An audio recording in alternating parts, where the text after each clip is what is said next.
Bonjour et bienvenue dans le podcast Hudhud, la messagère. Ce podcast est pour nous, les observateurs, les contemplateurs, insatiables curieux, fascinés par les aspects intangibles de notre vie et en quête des richesses de l'être humain que nous sommes. Dans ce podcast, je partage avec vous des situations de vie très banales, vous allez voir, et des questionnements introspectifs, comme une invitation à percevoir la magie et le sacré dans le quotidien et à laisser le sens des expériences se dévoiler.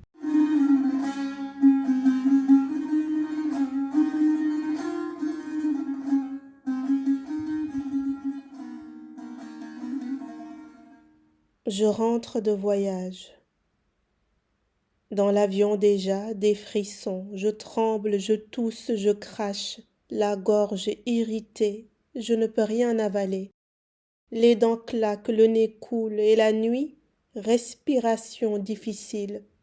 Je cherche l'air, j'étouffe, insomnie, j'ai froid, j'ai chaud, je transpire, la fièvre.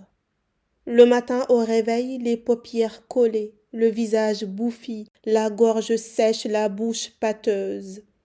Mon corps s'affaiblit, mes organes luttent, mes membres se raidissent.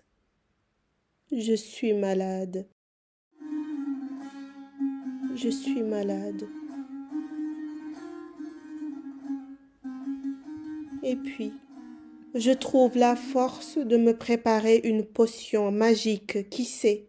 Sur le chemin entre la chambre et la cuisine, mon corps soudain s'élance dans un pas de danse. Mes épaules frémissent, ma tête se balance maladroite, une mélodie de ma gorge jaillit, dissonante et tout à fait ridicule. Je me déhanche, j'ai des vertiges, je chancelle. Étrange. Que se passe-t-il? Que m'arrive-t-il? Comment puis-je danser alors que je suis malade? Je me ressaisis et retourne vite dans mon lit. Le regard penaud, la mine défaite, comme tout malade qui se respecte. Parce que je suis bien malade. On est d'accord. La nuit, j'ai envie de faire pipi. Je traîne ma loque avec peine. Sur le chemin entre les toilettes et la chambre, je me taquine. Allez, Fatou, allez.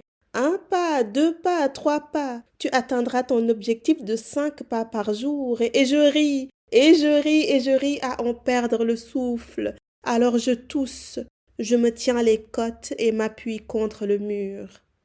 C'est étrange. Que se passe-t-il? Que m'arrive-t-il? Si je suis malade, ne devrais-je pas être morose? Si je suis mal en point, ne devrais-je pas être muette? Si je suis bien souffrante, ne devrais-je pas être soucieuse? Et pourtant, quelque chose cloche. C'est étrange. Il me semble être 2 personnes à la fois. Je ne comprends pas. Vite, vite, je me ressaisis et retourne dans mon lit. Dans mes draps, emmitouflés, lumière éteinte, il me faut admettre le drame. Le regard grave et la mine inquiète. Oui, je suis inquiète, comme tout malade qui se respecte.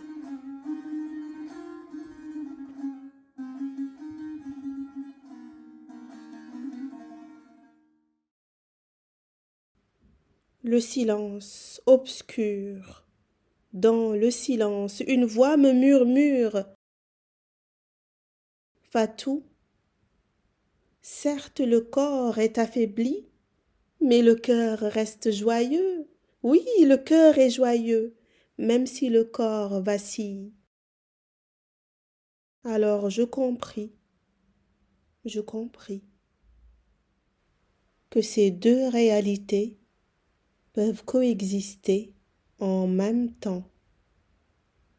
Le corps est malade, mais le cœur reste joyeux.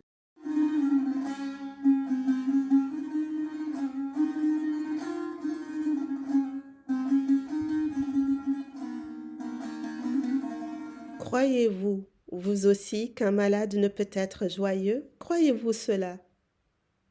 Hmm? Croyez-vous qu'être malade, c'est s'enfoncer dans la tristesse et les plaintes, c'est se laisser dévorer peu à peu par les tourments? Croyez-vous que le visage du malade doit être renfrogné et le sourire banni? Mais dis donc que tu as l'air bien en forme pour une personne malade. Ah oui, tu n'as pas l'air malade, tu as bonne mine. Oh, c'est un malade imaginaire, regarde-le comment il sourit. La prochaine fois, la prochaine fois que vous tomberez malade, lorsque vous sentirez votre corps s'affaiblir, juste avant de vous laisser enfoncer dans la morosité, arrêtez-vous. Arrêtez-vous un instant et accueillez la situation.